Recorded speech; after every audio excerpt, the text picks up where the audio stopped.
and it also has a pretty rare option that we didn't get in the States. It has a twin turbo motor.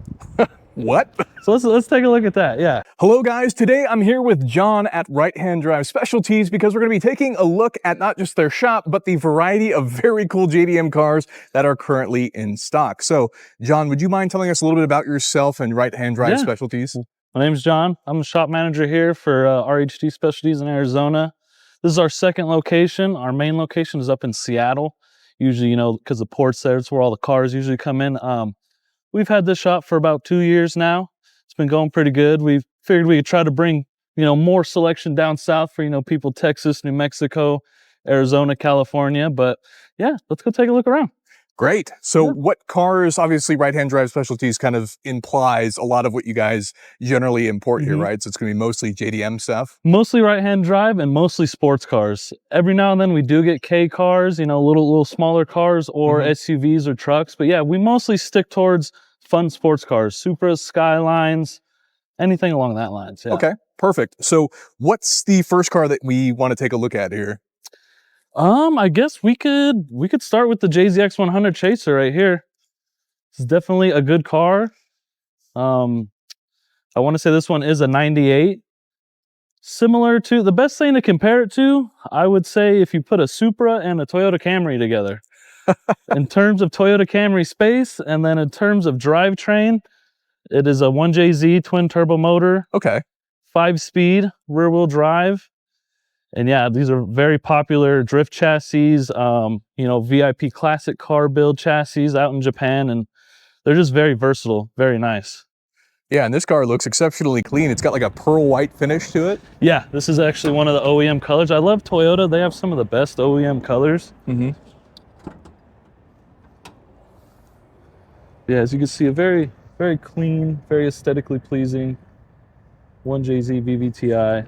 And so some of these cars actually come with mods that you guys end up picking up with, right? So like this is actually a Cusco strut bar here. Yeah, most of them come with like strut bars and stuff. Some of them have blow-off valves for the turbo systems. Front mount intercoolers is also very common, but it's usually very light minor parts that are done. We usually try not to get cars that are too heavily modified because we want to give people a good base to kind of build their dream build.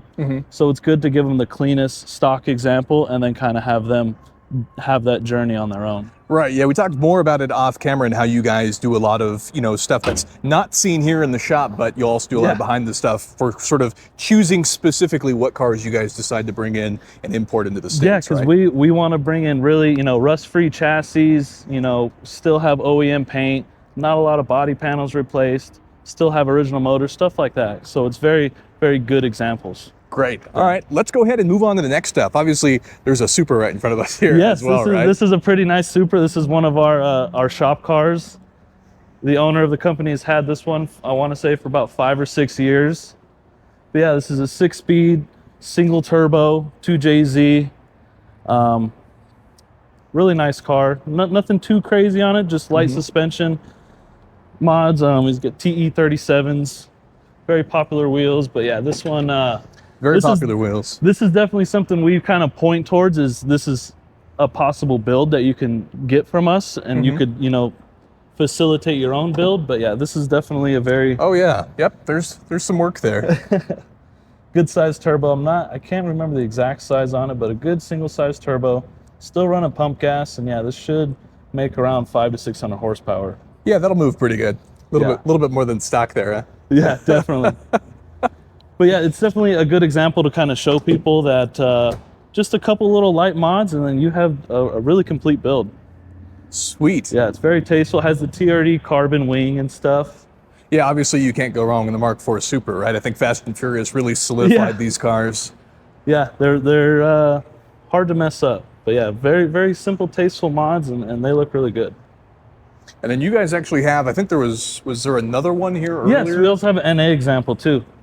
This one is a little bit more stock, but it also kind of takes the styling notes of a TRD style. So it has, the front lip, the side skirts, and like the rear spats, kind of like a SZR.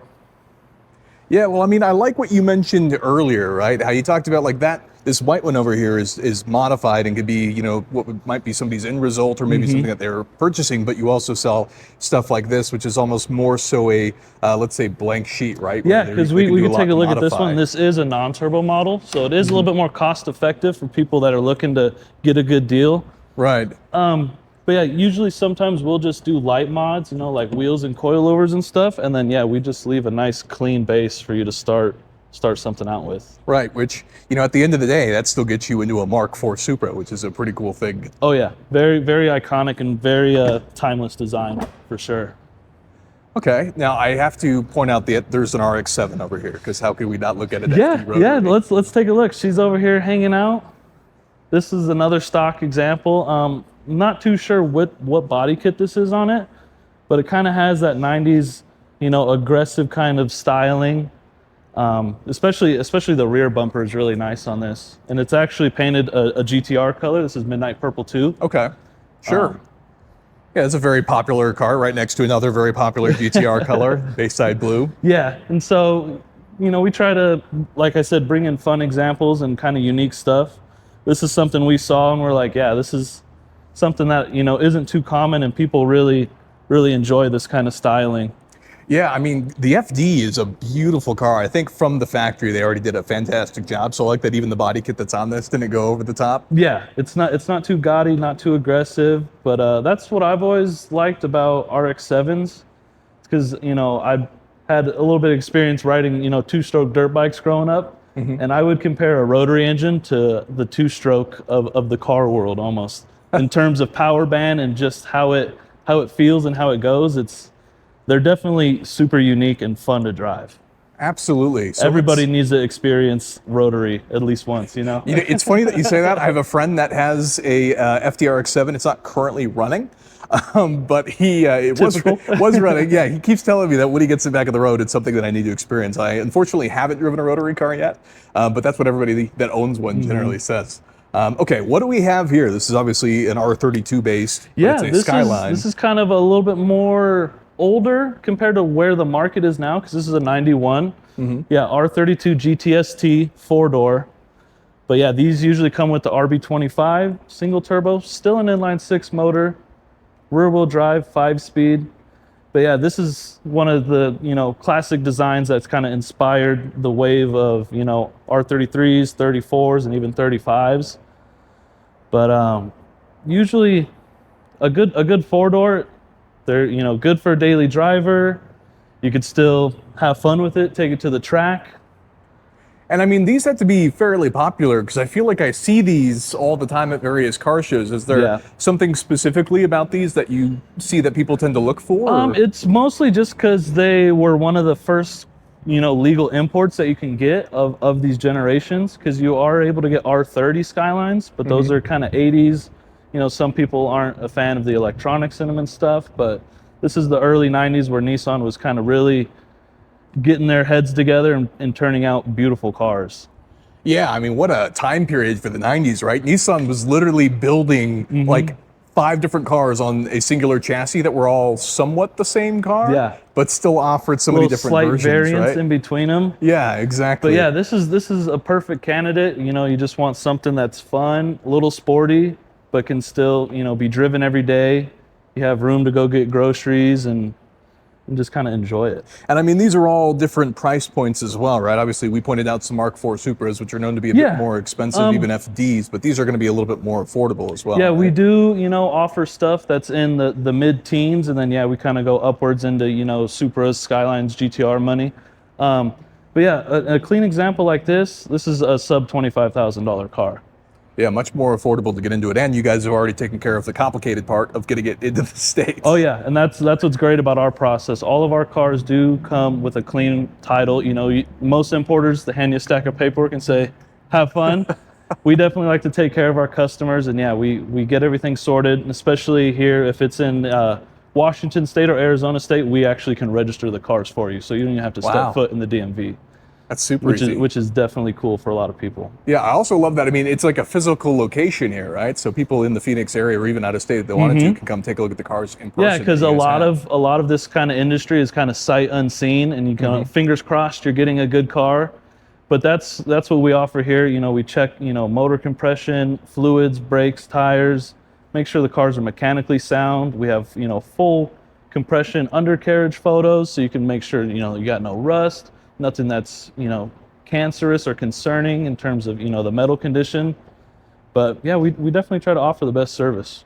Yeah, I also love that you guys have that en route service where you actually show some of the cars that are on the boats and currently Yeah, some of coming the over. stuff that we've acquired at auction, and yeah, a lot of the times some of them do get reserved before they get here. Yeah, I noticed that, which is crazy, but at the same time, you guys are offering like a preview, right? So, you know, you have the cars that are currently here, but you also have always more stuff on the way that you guys are looking for as you pick your next stuff. And a lot of the cars that do sell quick are really popular chassis, like, you know, a lot of our Supras, a lot of our Skylines, and especially now, Evo 5s and 6s have become legal, and those are super popular because, you know, we never really got Evo till 7 or 8, I think, out here. I think, yeah, 8 maybe might have been the first one.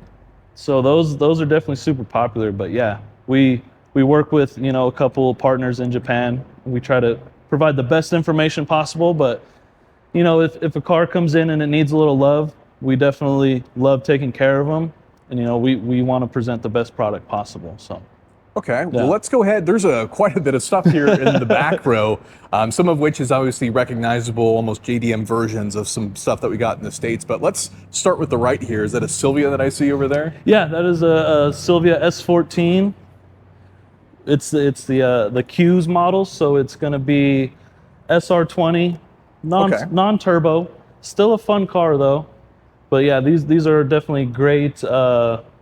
You know, chassis for drifting. I'm big into drifting. I actually have a US spec S14, a 240SX. Nice. And I love it. Yeah, this is a great example of a car that Nissan used the chassis of and built a ton of different versions, right? And obviously, even get Initial D does a lot with Silvias in terms of building up just the general history of them. But yeah, great example. Next to that, though, we have a Subaru. What is this guy here? Yeah, this is a, you know, the GC8 generation. This is a WRX STI. This is actually the Type RA, which is as close as you can get to the like the rally spec. Because yeah, it has the factory sunroof on it, or rally scoop technically. Yeah, that's great. I've never actually noticed that before. Yeah, definitely a cool option because I want to say, yeah, the Type R is the closest to like another homologation car. But yeah, that's definitely the best free AC because it definitely blows right down into the middle of the car. But yeah, we also carry the wagon versions of these as well, which are super cool. And yeah, like especially going forward every year, we'll be able to bring in newer additions. So we're coming up close to being able to have the Bug Eye Subaru. You know, it's pretty popular. Yep. Like 2000s to 2003 or 4. But yeah, we always love our Subarus. We always bring them. All right, so now that the GoPro's had a chance to cool down, let's continue. So we just looked at the Subaru, but next in line, what do we have here? So this is an R33 Skyline. This would be a GTS-T, or no, a GTS 25T. Nissan can kind of give you a little confusion with all the GTS, GTT. They throw 25 in there, maybe an extra T on the end of that. But yeah, this is a, I want to say 96. So yeah, in between the 32 and the 34. Styling is, you know, unique. Some people are a fan of it. Some people don't really like the round nature of it. Sure. But again, solid platform, solid powertrain, inline 6, turbo motor, rear wheel drive. Yeah, you know, it's interesting how much changes, right? Because obviously, while the GTR has a lot of the same platform components, even the general appearance, you know, you start to see like the wide body flares that get added to the GTRs, and even some of the headlight changes that change depending on which model you get. But it's cool to see the other versions of the Skyline, and this one in particular, this two-tone, the silver and dark gray, looks awesome. Yeah, and it's super nice. It's good color, and same. It still has, you know, cloth interior, so it's very good to daily drive, but like I said, can still perform when you need it to do its thing. You know, it's a shame that they keep so many of these cars from us because like the interior, like even this like very subtle pattern that's here in the center of the seats is, it's kind of a shame that they kept that from us. Yeah. All right, what do we have here next to us? Well, this is the cousin of the Skyline, essentially. So this is a Nissan Stagia.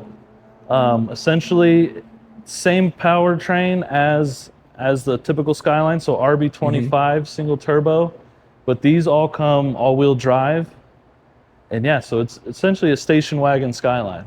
And these are super popular because a lot of people actually take the front end of these, right? And they'll do GTR conversions. Yes, they'll do the 34 front end. We actually have one that I think just landed or is available. It's probably still on our website, but yeah, it has the front end swap on it. Has a 5-speed in it as well. So that's definitely a cool one that we just got in, but it's definitely one because I'm a big Nissan guy, so I definitely love showing people these because they're super unique. Yeah, no, I mean, and the fact that Autech, which was Nissan's, I guess now Nismo, so to speak, of the 80s and 90s, which actually made that black one over there, that we'll talk about here in a sec, which is basically a GTR shoved into this, the standard Stagia, which is pretty cool. All right, moving down the line. Now, this is obviously familiar. This would be a Lexus SC300 or 400 here in the States, but this is not from the States. So what are we looking at? This is a Toyota Soarer. Soarer. And it's a Toyota because Lexus is obviously U.S. specific. So yeah, same thing. We also get the like the GS300s. Those are Toyota Aristos. And then the LS platform would be Celsior. So, same but different. Yeah. But what's cool about this one, because usually these came with either the NA 2JZ motor or the 1UZ V8. This actually has the 1JZ VVTi twin turbo motor in it. And that's the factory motor in it, or is this one? Yeah, this one's factory. Oh, wow. These are totally different too, right? These side markers? Yeah. Huh. Because, yeah, this is definitely kind of along the terms of, you know, like a baby Supra, kind of how the JZX Chasers are. Yeah, look at that. Japanese writing and everything. Yeah, definitely a solid platform, you know, if you still want that Toyota powertrain. But yeah, they're definitely cool cars. Because these in the States, if I'm not mistaken, the SC300, which was the 2JZ, was the non-turbo version, right? So you'd have to modify in that sense. But the displacement numbers of the car, 300 being for 3 liters for the V6 and then 4 liters for the V8. Yep. So pretty exciting. There's some pretty sharp wheels on a lot of these too. Yeah, we try to, you know, like I said, light suspension mods and usually, you know, a good wheel setup. We try to, you know, make it look a little bit more presentable. But yeah, it's definitely with something like this, still has good bones, ready to be loved and built into something amazing. Yeah, I love that you guys are getting these here, because to me the most intimidating part of a lot of this has always been the import side of it, right? Because obviously there's one aspect of it is getting the car, buying it in Japan, and somehow getting it here. But then once you get it here, you now have to deal with the U.S. customs side of things and getting it through the port, which is another side. There's two parts of it, so to speak. Yeah, because sometimes, people will try to just buy from somebody online, and then they'll just tell them like, hey, your car's at so-and-so port. Good luck. And it's a federal facility. You can't go in there unless you have a certain permit or a certain guide. They won't even let you step foot on the facility. And so, yeah, we definitely like to facilitate bringing them over, making the whole process easy to where you can come in and, you know, cashier's check or cash, and I'll hand you some keys and a title, and you're going to have a beautiful time with a beautiful car. All right, so most of what we've looked at so far is late 80s and 90s, but this is a bit older than that. What are we looking at here? This is actually a 76 Toyota Corona Mark II. And this one in particular is gorgeous. Obviously, it's been modified slightly. We've got some arches here on the sides of the fenders. Yeah, it's had custom paint. It had the interior converted to black. The motor's been fully restored. It is the original inline 6 single cam carbureted motor. No power steering. But yeah, this is definitely in that era of the 70s of you know, Japan trying to have their own muscle feel. Because, you know, did these come with power brakes from the factory? I think so. I don't know too much about this model. Yeah, carbureted and all. Very cool. How often do you guys generally get older cars? Do you mostly look for like 80s, 90s stuff, sort of that golden era? We mostly look for, stuff that's mostly 90s. But that's another service that we offer here. We're able to find anything. you know, that within reason, that's, you know, still available and still, you know, in good condition.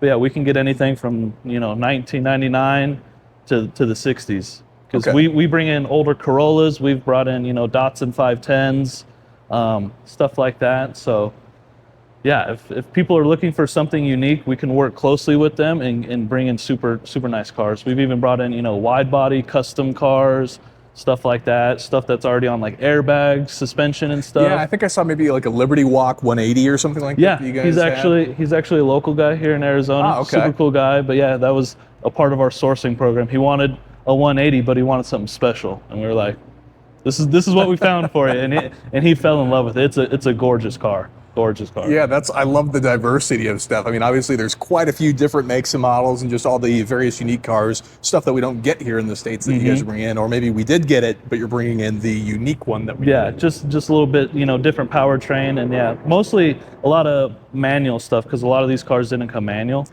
over here, so it's definitely more fun to drive with the manual. Okay, well, we have to move on to this because this is possibly one of the most exciting cars here for me. Obviously, you know, you can't go wrong with a Mark IV Supra or an RX-7, but this is the Autech Stagia, right? Yes, this is the 260 RS.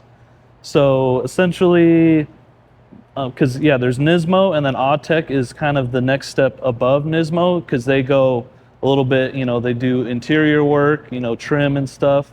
Custom body parts, you know, like this kit is just for this car. So yeah, the 260 RS, there was only 1,700 made, like 1,730 made for a period of 2-3 years.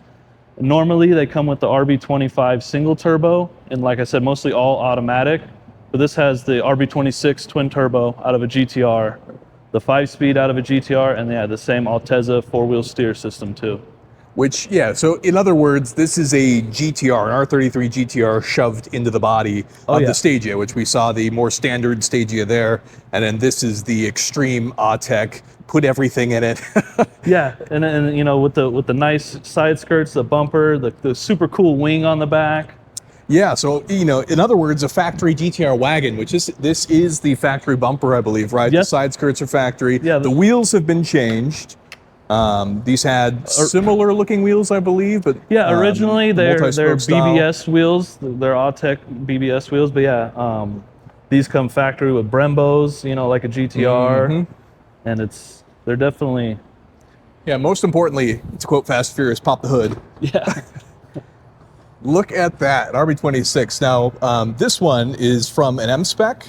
A NER spec. Okay, NER spec. Yeah, so I don't know the exact production numbers on NER specs, but very limited, and that's kind of why we gravitated towards this, because normally they have just the normal RB26, but yeah, this has basically almost the full HKS catalog. We got their hard piping kit, HKS twin turbos, HKS front mount intercooler, HKS fuel rail.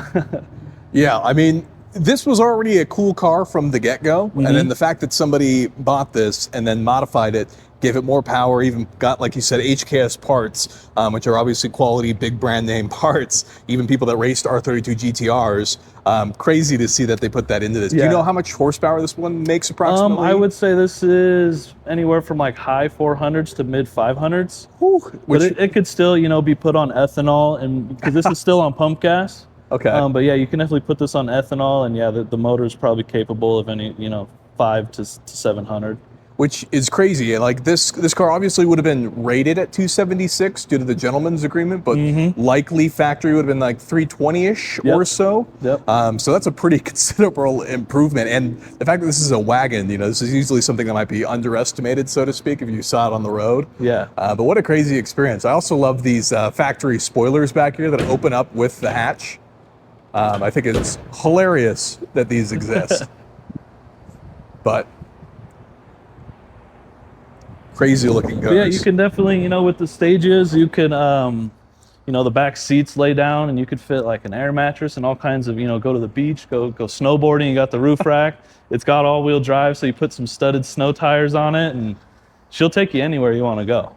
Yeah, these are super cool cars. Yeah, we definitely try to look out for them. We try to bring them in. I want to say we've imported 4 to 6, so it's definitely nice to have that opportunity to work on such a rare chassis. Yeah, I mean, especially the Autech 260 RS, Yeah. as you said, there's 1,700 or so. So who knows how many have been crashed and or crushed or whatever. Exactly, So or gone getting to rare Europe find. or, you know, Right. Australia.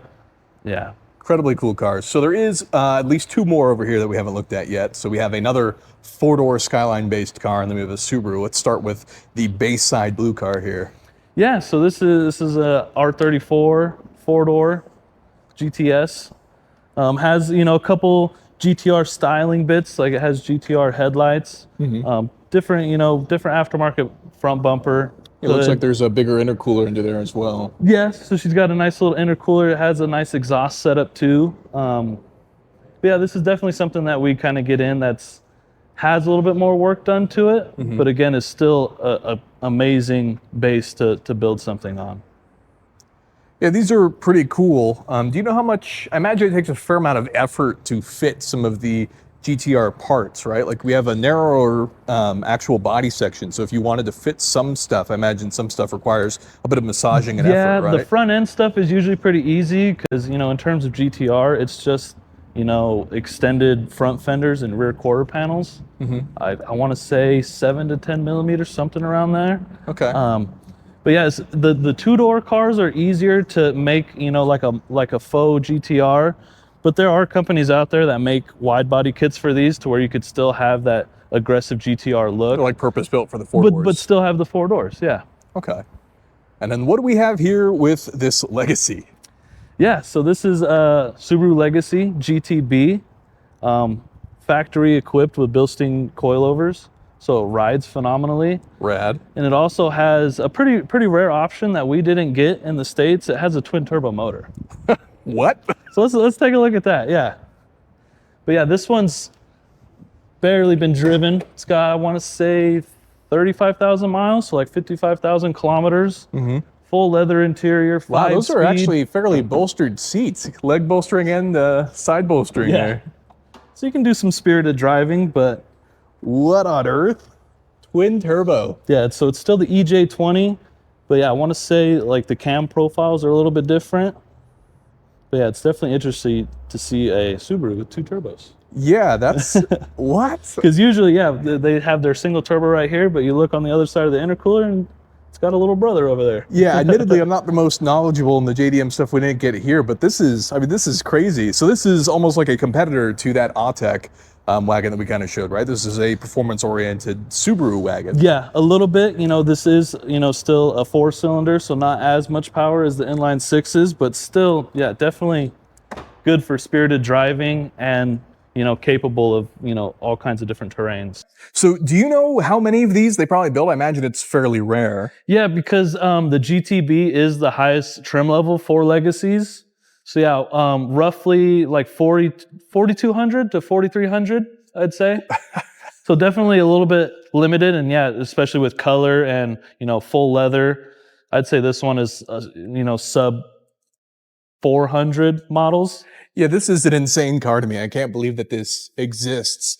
The idea that you could also, you know, put your whatever snow gear you want on this too, and then still have a twin turbo all-wheel drive Subaru is absolutely insane. But Yeah. these are the cars that you guys have in factory, right? But you also talked about that you have more stuff en route, and then that people can also specifically, if they're looking for something in particular, they can let you know. You guys can help them source you could always the car. check out our website. We have our en route section that usually shows the cars we'll have coming in from the next month to 3 months out. And yeah, like I said, you can always reach out to us. We always do sourcing deals. So if you're looking for something special, we'll work closely with you, you know, because we do auctions, private dealers, private sellers. If it's out there, we'll find it.